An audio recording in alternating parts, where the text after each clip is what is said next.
before this video starts, I just wanted to say a huge shout out to Slayer Creations for helping me create this mask in the first place. So I gave him the role of TPU to help me print it out in one piece since he's got a bigger printer than I do.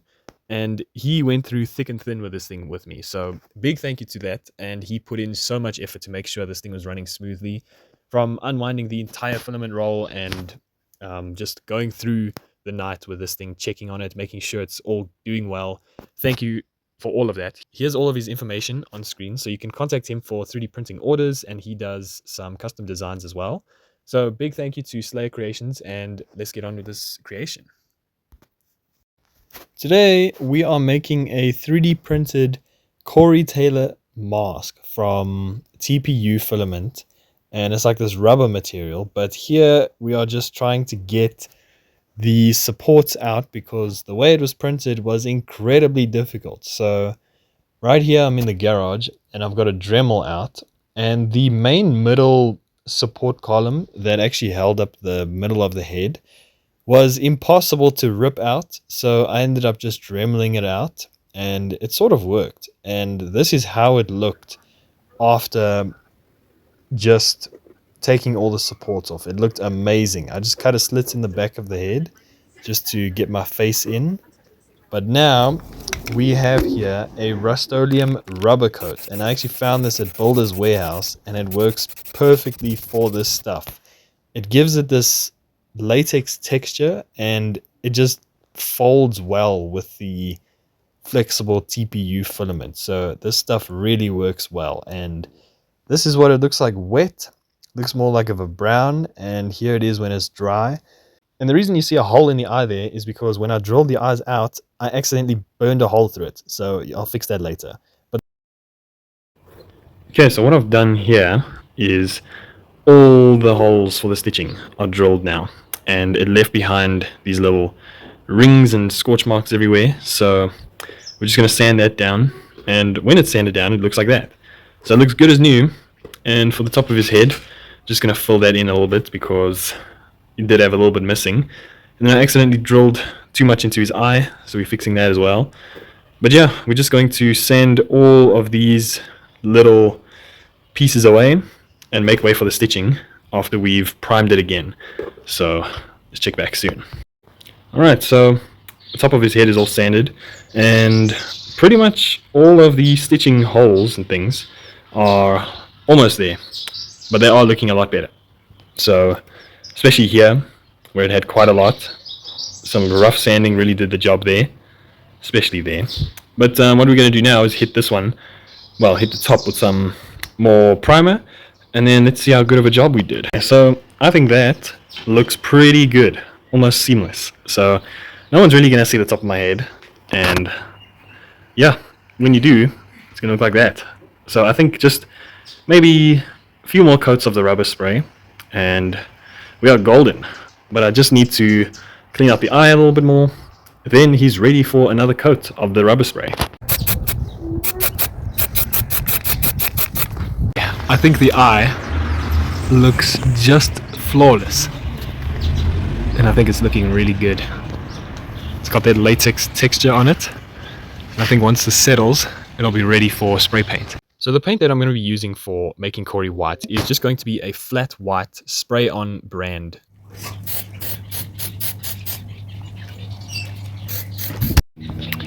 Okay, so it's cream. I think that's because of the rubber coat. So I'm going to let this dry, and then we're going to do another coat of it and see how it comes out.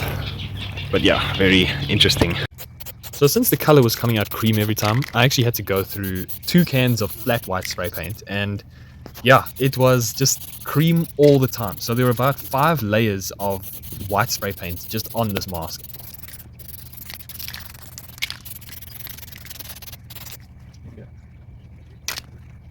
Since he is spray painted, when the paint hardens and you try and put it on or you squish it, then the paint starts to crack in certain areas. So you can see it right there at the back. There's quite a lot of bad cracking, and especially along here and by the face.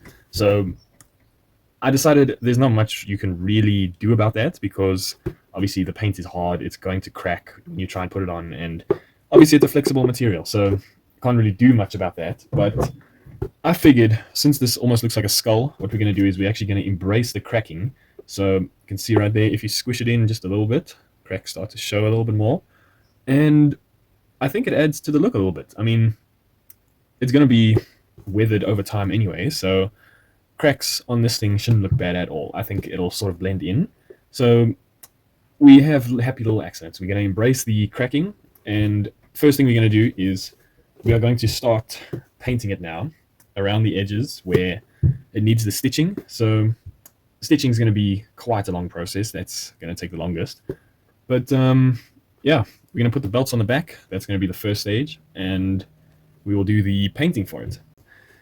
First, need to make some holes for the rivets, and we just need to attach these belts.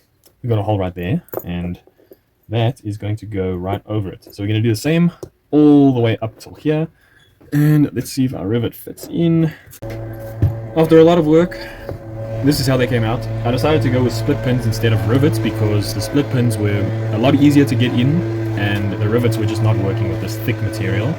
So the way these work is you just buckle them in like that,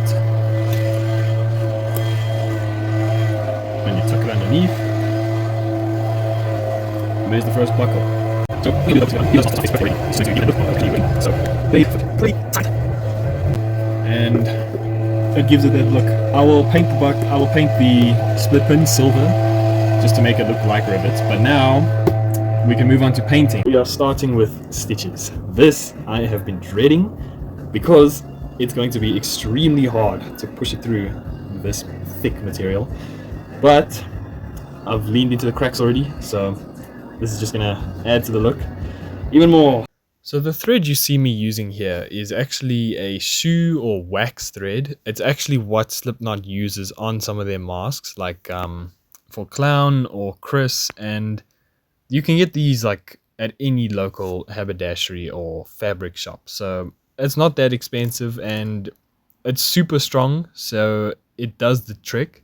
That is how far I got before I broke the needle.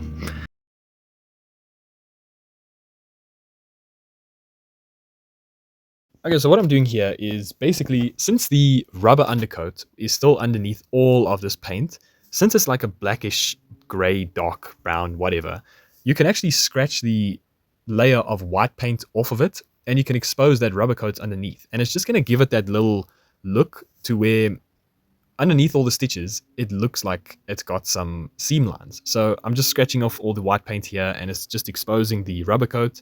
And it looks pretty good. I just did this all around, some of the details, just underneath all the stitches, especially by the mouth. That's where you're going to see them the most.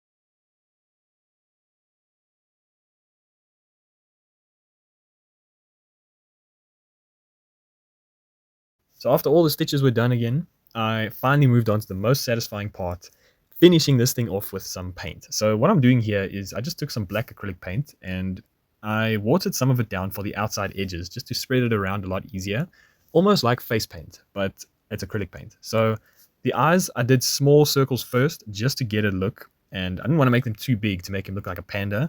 So around the mouth was pretty simple. You just go around, flare some of the paint out a little bit, and you can just spread it around with your finger just to make it look like a little bit more dirty. So I forgot to mention, you see some silver on the eyes, right?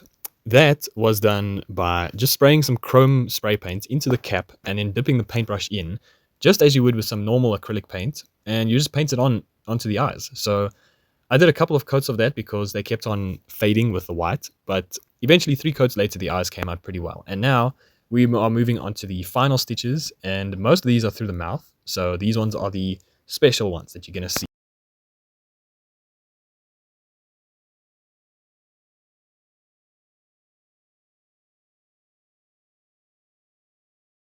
So here's how it turned out all in all. And I think it looks great as a budget mask, especially one that you can wear.